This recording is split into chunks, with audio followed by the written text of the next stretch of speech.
Yeah. What's up, guys? Welcome to another late checkout. Je vous avoue que cette semaine, je suis fatigué. Je suis fatigué parce que j'ai une semaine de merde. En fait, rien ne s'est passé comme prévu. Tout ce que j'avais prévu, j'ai pas vraiment fait au final, ou en tout cas pas comme c'était prévu. Et je me trouve dans un mood, la vérité, où aujourd'hui je me serais privé de les check-out en fait. Enfin non, j'aurais fait un late check-out, mais je serais resté dans mon lit à parler à personne en fait. Mais du coup, pour rester un peu dans le mood, rester un peu corporate, j'ai quand même sorti les lunettes, vous avez vu, voilà, en mode ambiancé. Mais ouais, je sais pas. Franchement, cette semaine, c'était pas une semaine de ouf. Et je sais aussi que la semaine prochaine, j'ai une grosse semaine. J'ai vraiment des trucs qui m'attendent horribles, mais qui font partie du game en fait. Donc, je peux pas échapper.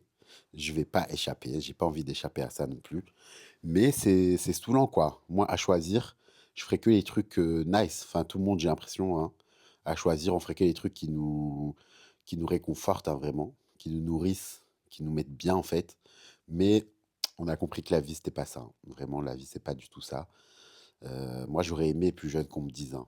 Franchement, en fait, c'est ça le problème avec nos sociétés, c'est que beaucoup de gens, on est fort dans l'apparence, en fait. Je pensais que c'était quelque chose de culturel, déjà chez nous, pour les Maghrébins. Mais en fait, non, c'est un phénomène de société mondiale. Et du coup, on fait trop semblant que notre vie, tout va bien, le travail, tout va bien, la famille, tout va bien, les amis, tout va bien, les amours, tout va bien. Enfin, vous voyez ce que je veux dire? Et du coup, moi, j'aurais aimé, quand j'étais jeune, voir des gens qui galèrent et qui en parlent ouvertement. Parce que j'aurais su qu'il y a anguille sous roche. Par exemple, le monde du travail. Moi, j'ai travaillé très tôt, en fait. Je crois à 15 ans, 14 ans, j'avais déjà mon premier job. Voilà, c'était pas légal, légal. Mais je me souviens qu'il y a une libraire près de chez moi, trop, trop gentille, cette dame. Elle voyait bien que, voilà, j'étais attiré par les magazines, par la presse et tout. Du coup, un jour, je lui ai demandé si je pouvais l'aider dans sa librairie, et elle m'a dit oui, figurez-vous. Donc c'était trop bien parce qu'elle me laissait faire, en fait, si vous voulez, l'inventaire des magazines, invendus, et à la fin, c'était 1 heure, hein, vous croyez pas qu'elle m'a je travaillais 1 heure fin de journée, après l'école, avant de faire mes devoirs, parce que je kiffais trop être dans une ambiance professionnelle de travail, et du coup, elle me laissait faire son inventaire, et à la fin du service, j'étais dans l'arrière-boutique, il y avait des bonbons et tout, je pouvais vraiment tout voilà, elle me laissait faire ce que je voulais. Trop gentille, cette dame. Je me mettais bien, je mangeais des bonbons à gauche, à droite, papa, en faisant l'inventaire, et à la fin, elle me donnait 2,50 €. Du lundi au vendredi, je crois, du lundi au samedi même, et c'était trop bien. Donc moi, déjà très tôt, j'avais envie de commencer à travailler, d'être dans une équipe, et c'était comme ça tout le long, en fait. Donc quand j'ai commencé à bosser là, quand j'ai commencé à bosser avec Aziza, c'est comme ça aussi qu'ils m'ont donné un job, parce que je les collais, en fait. Je les collais H24, Aziza et Damienne. Bisous à vous d'ailleurs. Puis j'ai commencé mes premiers jobs étudiants, puis j'ai commencé à travailler mi-chaîne. Franchement, c'était la course à vite, il faut que j'aille travailler. Vraiment, même mes études sup, je les ai pas finies correctement parce que j'ai commencé à travailler avant d'avoir fini, en fait. Donc j'étais en mode: «Let's go, il faut aller travailler. J'y suis enfin. Let's go, on va faire des pépettes, on va avoir un rôle, des responsabilités, trop bien». Sauf que, voilà, plus les années passent, plus tu travailles, plus tu te rends compte qu'en fait, le monde du travail, c'est une arnaque. C'est une grosse arnaque. Donc on vient, on te dit: «Rentre dans l'équipe, rentre dans la société, donne tout. Je te paye pour ton salaire, pour tes heures, yek. Mais par contre, ta vie privée, tu la laisses dehors. Ta vie privée, tu la laisses dehors, tu rentres dans le moule». Vraiment, hein, parce que bon, OK, on dit pas ça exactement, hein, d'accord. Moi, les gens, les teams HR, en tout cas dans les endroits où j'ai travaillé, elles étaient magnifiques à chaque fois, vraiment. Mais tu sens qu'il y a cette pression à se conformer, à rentrer dans certains codes pour pouvoir performer, pour pouvoir atteindre les objectifs de la boîte. Et l'humain passe souvent à côté, en fait. Et c'est vrai qu'aujourd'hui, il y a de moins en moins, voilà, ça fait plus débat dans les sociétés. Il y a des labels maintenant, Great Place to Work, Best Place to Work, et cetera. On sent aussi dans le management que les gens font des efforts, et j'adore, moi je suis pour ça à fois 1000 vraiment. Mais c'est pas encore ça, vous voyez? Tes états d'âme, si un jour t'es pas bien, mais le boulot doit être fait, en fait. Donc tu viens, tu laisses tes problèmes à la porte. Ça, c'est une expression que j'ai souvent entendue. Tu laisses tes problèmes personnels à la porte. Tu rentres, tu as plus de problème.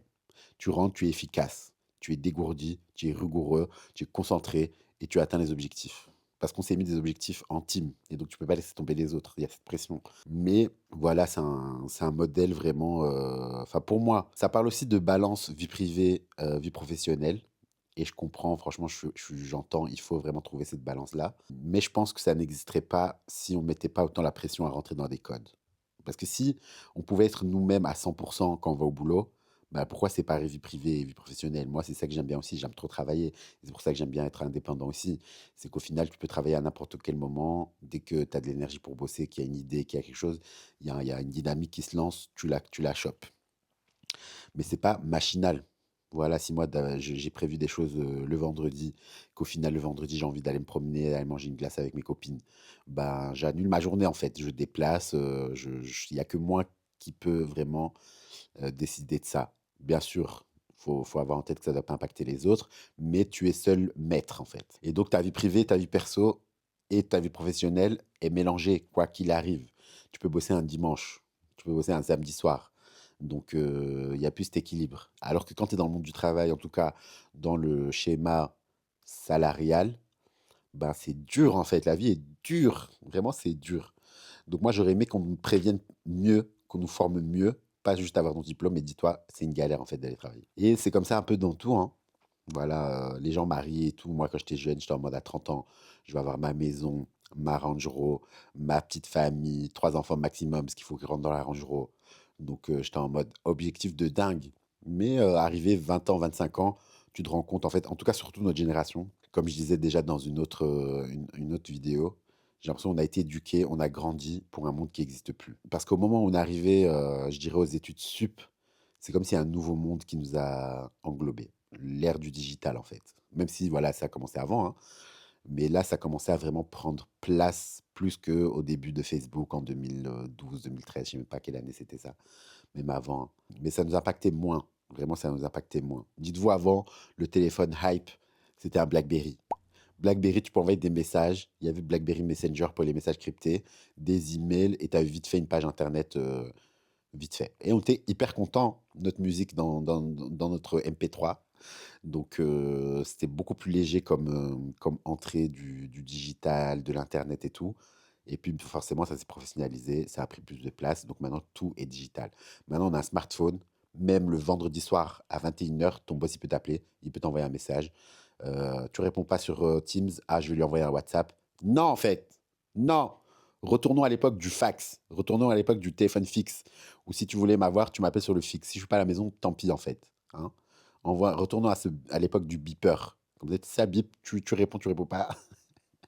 Non, sérieux, c'est devenu beaucoup trop intrusif. Et voilà, là, on parle même pas encore des réseaux et tout, le fait de se comparer aux autres et tout, hein. Là, c'est vraiment le basique du basique. Mais bref, qu'est-ce que je disais en fait? Oui, du coup, je disais que j'étais un peu tired, un peu fatigué. C'est pour ça que vous avez vu position allongée quand même. Parce que fatigué, j'ai même pas fait la fête ou quoi, je suis même pas sorti hier soir. Juste, voilà, je sais que je suis dans des semaines bourbiers. Je le sais. Donc je peux pas faire semblant. Voilà, je peux pas, comment dire? Convaincre mon cerveau que tout va aller. Mais voilà, la seule chose que je peux faire, la seule chose qui est sous mon contrôle, c'est de faire un maximum pour que ça se passe bien. Et si ça se passe mal, prendre les problèmes quand ils arrivent. Ça sert à rien de commencer à paranoïer, commencer à faire des calculs, des plans sur la comète. On prendra chaque chose en son temps. Et c'est là que je suis content d'être, Capricorne, en fait. C'est là que je suis content d'être très terre à terre, d'être, vraiment une force tranquille. C'est que moi, ce genre de choses, ça me stresse à l'intérieur. Vraiment à l'intérieur, il y a un feu parce que j'ai envie d'agir. J'ai envie de, voilà, consolider les choses. Mais ce qui est sûr, c'est que c'est pas un problème pour moi de prendre mon temps. Au contraire, j'aime bien prendre mon temps. Donc, ça me permet de pouvoir ramener cette énergie, cette force tranquille, là où c'est vraiment nécessaire. Mais voilà, donc je me suis levé ce matin, j'étais en mode: «Ah oui, il faut que je fasse le check-out quand même, il faut rester consistant». Voilà, je me suis mis dans ça. Heureusement que c'est un format que j'aime bien, vous avez vu, c'est pas très difficile. Donc, sinon je l'aurais pas fait, hein. Je l'aurais pas fait, j'aurais fait les check-out semaine prochaine, me connaissant. Mais je me suis levé, j'ai commencé à lire mon bouquin, là, je me suis dit que ça allait, il est où d'ailleurs? Ah, voilà, un bouquin, L'art de la victoire de Phil Knight, le créateur, le fondateur de Nike. Franchement, il est pas mal. Je l'écoute avec l'audiobook, hein. Voilà, moi, de base, je suis pas très lecture, mais là, depuis quelques années, là, je commence à trouver le goût à la lecture, alors quand j'étais jeune, pas du tout. Mais bon, Phil Knight, L'Art de la victoire, vraiment, je c'est pas une histoire si linéaire que ça. Je pensais que voilà, il a créé Nike, nanana, les parents investis, les réseaux des parents, patati patata, et puis ça a explosé un petit peu. Il y a du white privilege, bien sûr, mais vraiment, histoire de fou, hein. Il a galéré de dingue, c'est très inspirant. Et puis surtout, lui, il était sur un marché qui n'existait pas, en fait. Donc, c'est vraiment impressionnant, la manière dont il a géré les choses et la manière dont il a tenu bon. Donc, si vous cherchez un film, si vous cherchez un livre inspirant, n'hésitez pas à lire ce livre. Vraiment, il est pas mal quand on est dans l'entrepreneuriat ou même si vous aimez le sport, en vrai, parce qu'il y a pas mal de métaphores et de liens avec le sport. Donc, vraiment agréablement surpris. Je suis à la moitié du livre là, voilà, pour vous dire. Et je sais que d'habitude, j'aime bien, ça me rebooste en fait. J'ai l'impression d'être avec lui dans son histoire. Du coup, à un moment, j'arrête de lire et je commence à m'activer. Et aujourd'hui, ça a pas marché. Aujourd'hui, ça a pas marché.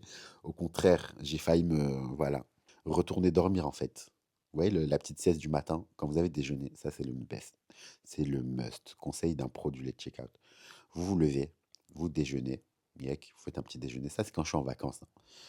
Vous allez au petit-déj et puis vous revenez faire une sieste. Revenez faire une sieste une heure et demie. Wow! Vous vous réveillez à midi là, vous êtes en forme, hein. Vraiment, vous êtes en forme. Technique pour les gens qui ne savent pas trop comment gérer leur late check-out. Après, pour revenir un peu à ce que je disais aussi sur les autres vidéos, je sais que je suis privilégié. Pouvoir choisir de ne rien faire, c'est un luxe, c'est un privilège et je m'en rends bien compte. Vraiment, je m'en rends bien compte. Mais depuis quelques années, je culpabilise moins. J'ai moins l'impression de procrastiner. J'ai plus l'impression de juste prendre mon temps et de profiter de ce privilège. Parce que je sais que mes parents, ils n'ont pas eu ce privilège. Voilà, mes parents, ils sont arrivés. Mon père, il est arrivé du Maroc dans les années 60, il me semble. Donc, il a dû trimer, il a travaillé toute sa vie. Yek. Ma mère, pareil. Quand j'étais petit, je me souviens, je travaillais dans un restaurant italien. Et moi, j'allais, j'étais dans ses pâtes. Vraiment, je l'aidais à tout, tout, tout, tout. Parfois, elle faisait même la plonge. Je l'aidais à faire la plonge. Et ça, c'est des souvenirs où j'étais encore jeune, hein. Je pense que j'avais même pas de 10 ans. Donc, j'ai bien l'image de mes parents en train de trimer. Et eux, ils n'avaient pas le choix que d'aller bosser, en fait. Il y avait 4 bouches à nourrir. Il y a des factures, des responsabilités que je n'ai pas encore, Dieu merci. Mais ils étaient dans une autre réalité. Vraiment, ils étaient dans une autre réalité. Et attention, ils m'ont transmis cette éthique du travail, bien sûr, mais je me rends quand même compte que j'ai pas la même vie qu'eux. Vraiment, j'ai plus le temps. Et je crois que c'est aussi pour ça que je suis plus en dépression qu'eux, quoique c'est pas prouvé. Eux, ils l'exprimaient peut-être pas. Mais moi, en tout cas, j'ai la place pour l'exprimer. Mais c'est aussi parce que, voilà, c'est des privilèges qu'ils ont voulu nous donner. Et c'est pour ça qu'ils ont quitté le Maroc. C'est pour ça qu'ils ont décidé de faire une vie ailleurs. Donc, je me rends bien compte de la chance que j'ai. Je vais pas le laisser tomber. Comme disait Tiff, il faut que maman se repose sur différents sofas. Yes. Papa aussi, hein, attention. Mais je me mets moins la pression et je suis moins affecté par l'aspect procrastination. Oui, j'ai des choses à faire. Oui, j'ai des choses à prouver. Oui, on a un chrono parce que les parents se font vieux. Mais voilà, je ne vais pas me tuer à la tâche non plus. Je ne vais pas me squinter, moi, ma santé mentale et après transmettre ça à mes enfants. Donc non, je me soigne, je prends mon temps. Je sais que j'ai la trentaine, mais l'objectif trentaine, maison, mariage, voiture, c'est mort en fait. C'est mort. Là, je suis arrivé à la trentaine. C'est la era, c'est la décennie du self-care, du self-development, d'accord? Et on verra plus tard. Tout ce que je sais pas là, on verra plus tard. Ça me fait penser à un post que j'ai vu sur Instagram. Il faudrait que je le retrouve. J'espère que je vais le retrouver. Mais ça disait: If it doesn't make me happy, if it doesn't make me better, if it doesn't make me money, I'm busy. I'm busy. Vraiment, et moi je suis dans cette vibe. Je suis carrément dans cette vibe. Donc voilà, en fait, il faut choisir où on met son énergie. Il faut, en vrai, tout réside dans l'ancrage et le fait d'écouter son instinct, je pense, hein. Parce que moi, je n'ai jamais regretté d'avoir écouté mon instinct ou d'avoir fait les choses un peu comme je le sens. Parce que oui, entreprendre, c'est vrai, il faut être constant, il faut être derrière son projet. Mais moi, en fait, j'arrive pas, si j'ai pas le cœur à l'ouvrage, j'y arrive pas. Et donc, j'ai accepté que je suis un entrepreneur de cœur, on va dire, et que mon projet va refléter, en fait, pas mon état d'esprit, mais va refléter l'énergie que je vais y transmettre. Donc, si je suis dans une mauvaise énergie, ben, ça craint. c'est mort. Faut pas, je peux pas le faire ça. Je peux pas faire ça. Par contre, si je le fais avec le cœur, là, je vais le faire. Même si ça flop, même si ça, voilà, je le fais avec le cœur, c'est tout ce qui compte. Et donc voilà, comment dire, j'ai accepté que j'étais un entrepreneur qui prenait le temps. Donc peut-être une société, quelqu'un qui va entreprendre et qui est à fond dans le business, l'argent, l'argent, l'argent, le chiffre, les chiffres, les chiffres, il va faire en 3 ans. Bah moi, j'ai accepté que je le ferais peut-être en 9 ans. Et ça va. Ça me va, la vérité, ça me va. Tant que je reste épanoui et que, voilà, la vie est belle, comme on dit, it's fine. Moi, je cherche pas plus, en fait. J'ai pas besoin des milliards et des milliards. J'ai pas besoin des millions de followers. J'ai besoin juste de faire, en fait, créer. Et voilà, déjà là, je me sens mieux, les gars. Vous avez vu, depuis que je papote là. Donc voilà, c'est plus important.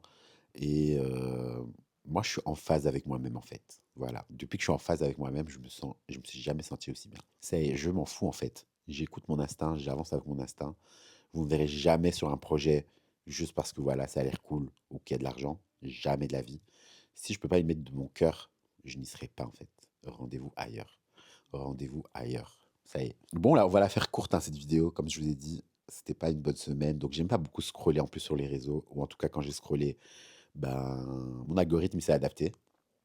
C'est aussi que des trucs de dépression, voilà, des trucs tristes en fait. Et moi, j'ai pas envie de vous partager des trucs tristes ici au Let's Check Out. Donc oui, on est authentique, on laisse la place à la vulnérabilité, mais c'est pas le but de vous déprimer en fait, d'accord? Donc restons forts ensemble. Si vous passez une mauvaise semaine, si vous êtes dans un brouillard là, force à vous.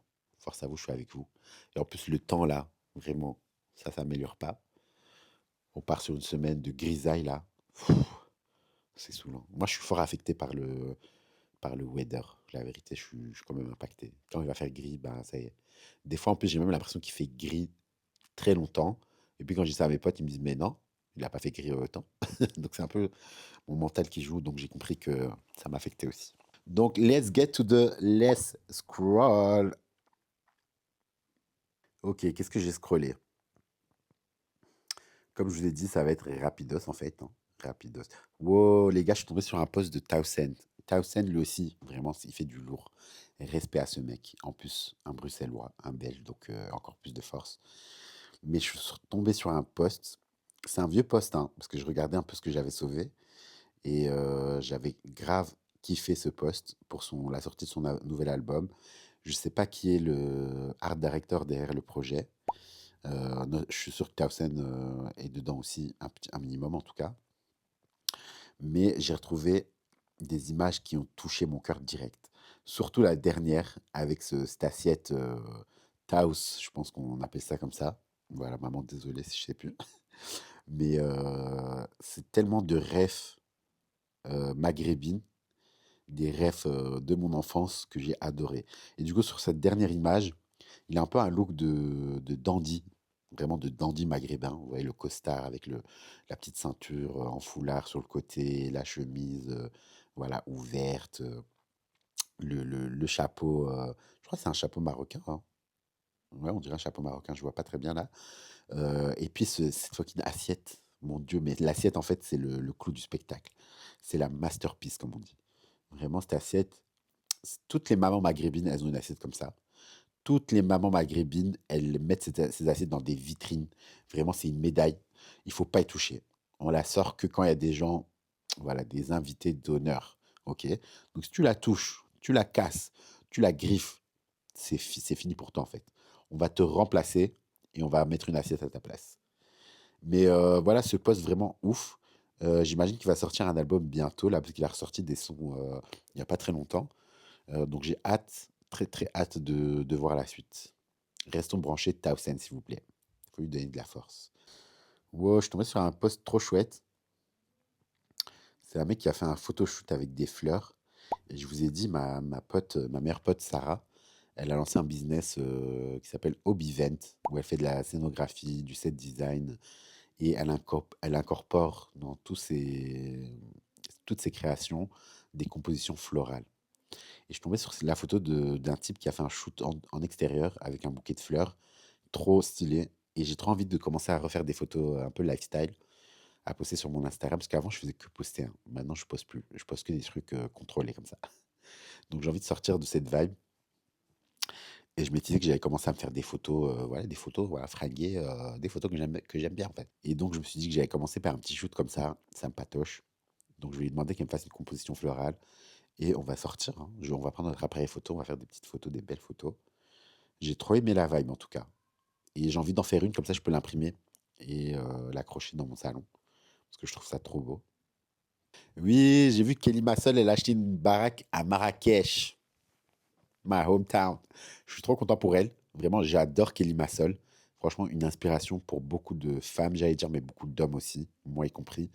Entrepreneuse hors pair. Vraiment, elle est d'un niveau, c'est un truc de fou, vraiment. Et moi, je l'avais découvert d'abord sur Instagram, il me semble. Donc, je suis à fond son parcours, toutes ses avancées. Et là, oh, regardez, Sarah m'a envoyé un petit message. Ça va les check-out? Parce qu'elle sait que je suis pas dans le mood. Mais Kelly Massol, du coup, je l'ai découvert sur Instagram et je suis son parcours de près. Puis je l'ai vu dans Qui veut être mon associé sur M6 et je la trouvais trop bien. Franchement, je l'adore en fait, ça y est, je l'aime trop. Je trouve qu'elle est hyper réactive sur les réseaux aussi, elle gère ça trop bien, sachant que voilà, elle gère un business à des milliards, hein. On aurait très bien pu se dire qu'elle met un community manager pour gérer sa page, mais non, c'est elle. Moi-même, des fois, je lui envoie des messages et elle réagit et tout. Elle met des petits likes et tout. Moi, je trouve ça trop sympa. Et j'ai trop hâte de pouvoir l'inviter sur mon podcast un jour. Vraiment. Là, je manifeste sur la place publique.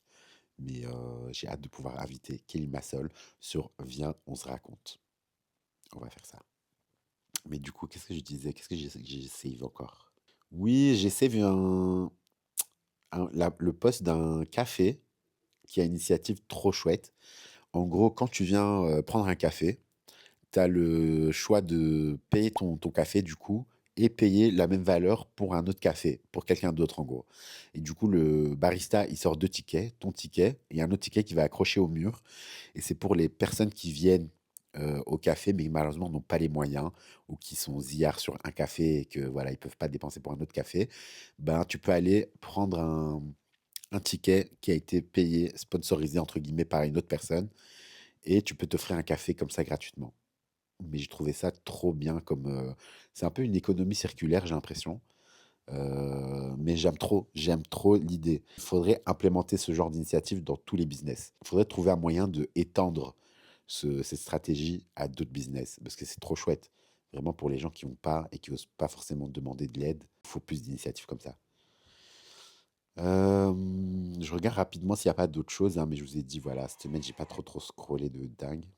Rose Festival, vraiment Rose Festival, j'ai trop envie d'y aller. En plus, j'ai vu qu'ils faisaient des petites conférences comme ça, je sais pas s'ils appellent ça des conférences, mais en tout cas des petites talks. Donc, il y a des professionnels de la musique, de management d'artistes, de gérants de labels, et cetera, et cetera. Et je trouvais ça trop chouette parce que je me disais: «Ah, mais c'est un festival, les gens ils viennent pour danser zboum, zboum, zboum». Mais en vrai, tu peux aller t'instruire aussi là-bas.